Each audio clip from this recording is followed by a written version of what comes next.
But yeah, so first step, decide who's going to be on the deed, decide who's going to be owning the house, who that is, and then get your affairs in order. Like if you're in an apartment or if you're in wherever you're living, I mean, I guess it's easy whenever you're, you know, when you already have your affairs in order. Because like when we end up looking at it, like we were in an apartment, we were in the middle of a lease. A lot of apartments don't let you just cut your lease and run like that. They'll make you pay an inordinate amount of like a cancellation fee of your lease.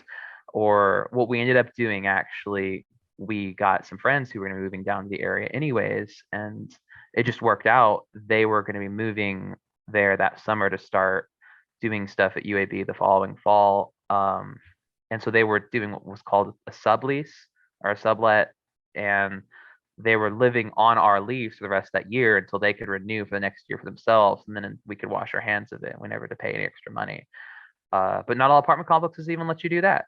So it's really, you got to make sure that you physically can move. You got to decide who's going to be on the deed, whose house this is going to be. You you might want to seek out a realtor, because a realtor is going to just be there to be your sounding board for questions for like, I don't know what this is. They can help you find houses that they think you might like based on what you tell them. Uh, they can help you with just general questions and things on their experience. I mean, a good realtor who's been around and knows like what they've seen, they can also give you pointers on how you put your offer, which is a whole other experience.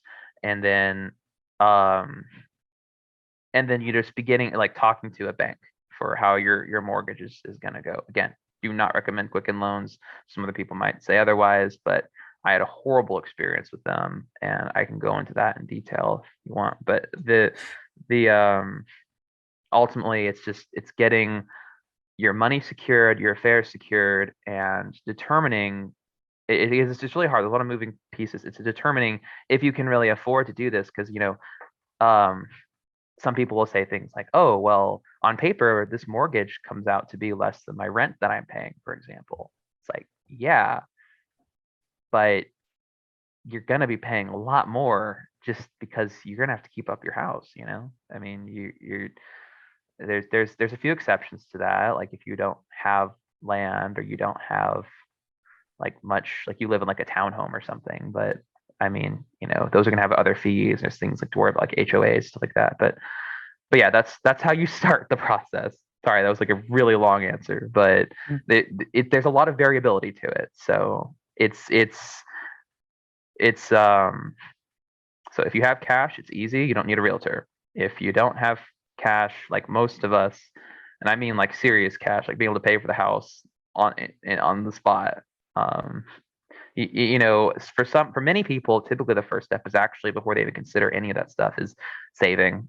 Um, I lucked out because, like I said, uh, this was in the pandemic, and a lot of people talked about losing their jobs. The opposite happened to me. I actually ended up working like 60 hours of after hours work, which is an increased amount per hour. Technically, I ended up getting a pretty nice hefty savings right off the bat, just because everyone was freaking out.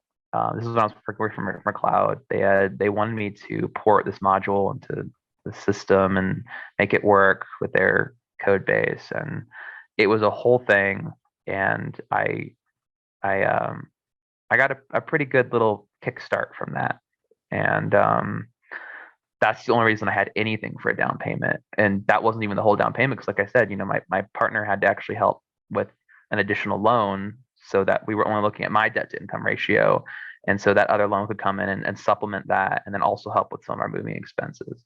So, and this was again with only a 3% down payment with an FHA loan. So this was not, um, this is not a cheap decision. This was definitely, even with all those programs, first time home buyers, stuff like that. It's still a huge investment, even on the upfront. So even if you technically could say you could save and spend less on a mortgage and you can on rent, in the long run you're gonna spend a lot more, typically. I mean, almost always. So from my experience, I've been living here for 2 years, and height of the pandemic, we finally closed on the house. But yeah, that's the beginning of it. I'm just trying to make sure. Were there any other parts of that weren't clear or that I rambled on too much about? No, yeah, that all sounds pretty clear for the most part. Like, so that definitely sounds good. Like, it's knowing, of course, there's the obvious things of like, one, like you said, one thing is saving, so making sure you have, like I said, whether it's cash, which like I said, most of us don't have, or if, you trying to look into, like I said, getting a mortgage, or like I said, also just the process of getting a pre-approved loan, so there's definitely like the back end of that, that happens within getting a house. And then also, like you said, with like whether you're going to getting a house alone, or if you're going to get a house with somebody, whether it's like, so nowadays a lot of people have roommates, like friends that they move in with, or if you're with a spouse or anybody like that. So there's definitely that you got to put that into consideration. So there's a lot of things like that that can, I'm sure be very stressful, just trying to get all of those puzzle pieces fixed, put together, and then also trying to figure out at the same time like where exactly do you want to live, who's your real estate agent going to be, because you want to have a good real estate agent, you want to have good like communication and get along with them. You don't want to have a bad experience with, a real estate agent. So there's a lot of things to consider, and it's a lot more than just saying, I want that house. Okay, congrats, you got the house. There's a lot that Yeah. goes behind the scenes from, even though I know I've never been in the process of having a new house or anything like that, but just it's easier than what you see on House Hunters. Let's just say that. Yeah, yeah. And I mean, and that's the thing. I mean, it becomes kind of a giant team effort. I mean, a lot of it's gonna be working with your real estate agent if you have one, unless you really know what you're doing. Um, which I'm sorry, but we definitely did not.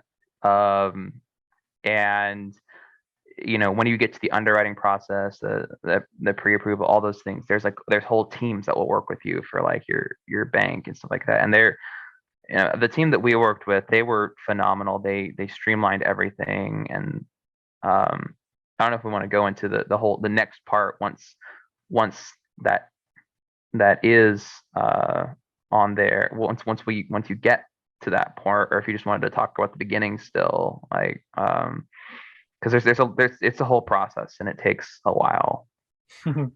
Yeah, so yeah, we could just, talk about, whatever you feel like it's I guess it's definitely just important to the whole process. Like I said, I know you mentioned a lot of the beginning Yeah. into it, and then let's you can also, I guess, whatever all happens, after you've made those kind of decisions when it comes to whose name's going to be on the deed, and are you going to get a mortgage or not? Are you going to be able to pay cash or not? And as well as like getting a pre-approved loan.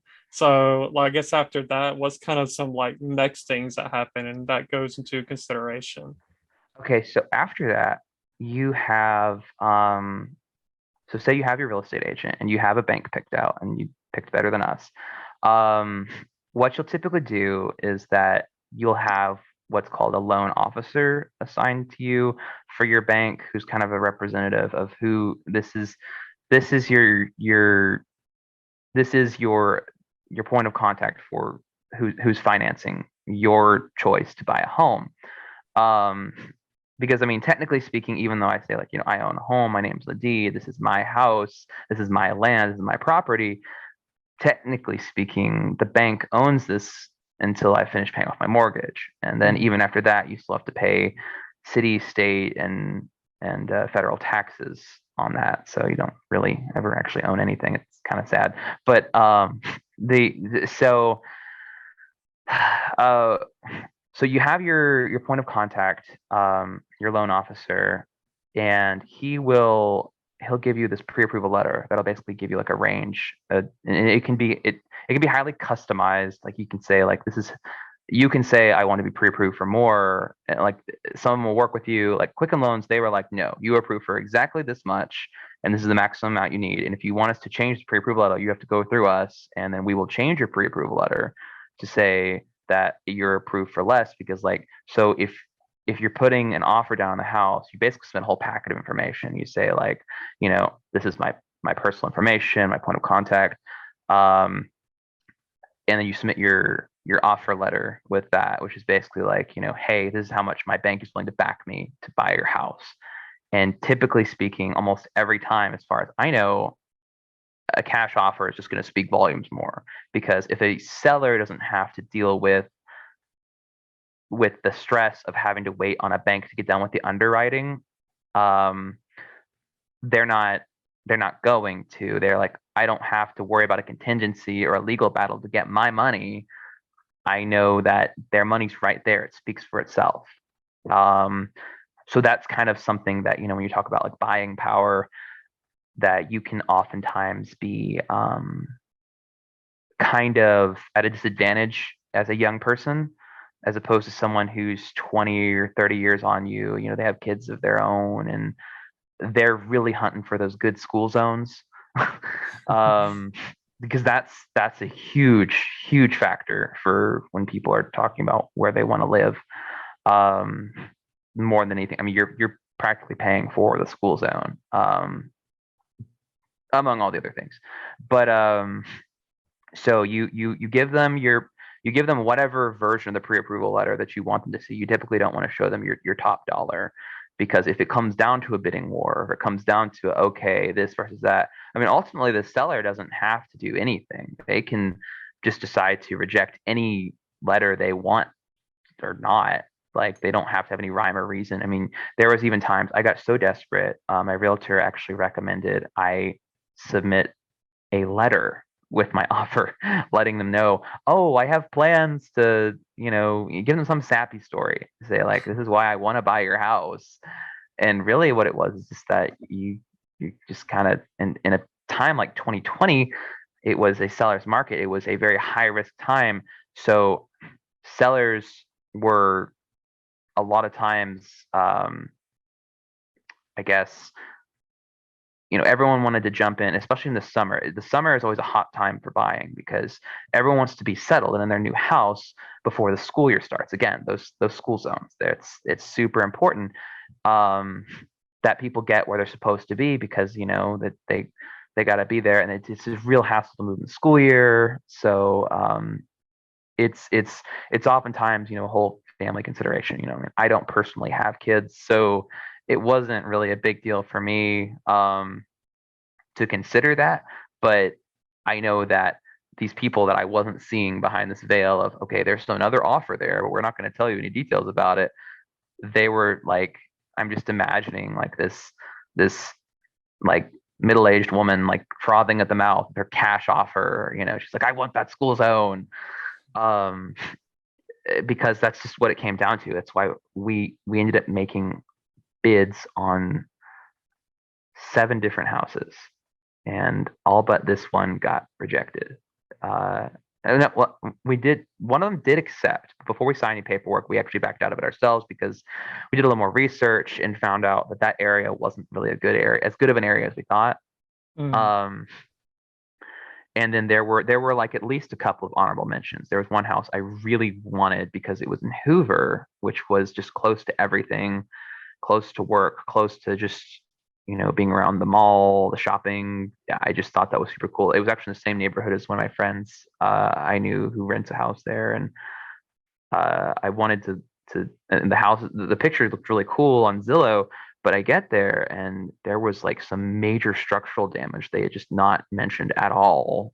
Like, the house was basically collapsing in on itself in the basement, and it was just like, this is not a good investment. Hmm.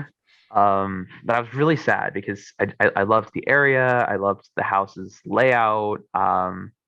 There were some other problems. Like, I think that the family who had lived there had like, they had like certain kinds of spices, like Middle Eastern cooking, that was just like, it was like stuck in the carpets there. You would have had to like clean the carpets and rip out the wall, and just replace a bunch of stuff. And it would have been a huge hassle. And Hmm.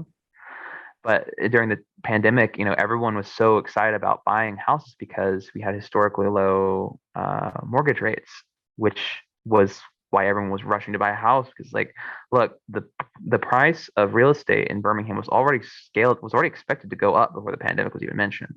I had talked to some financial advisors, And they had mentioned that because I was talking about, oh, maybe I'll rent a house. Like, no, you need to buy a house because if you don't buy a house now, you're not going to be able to.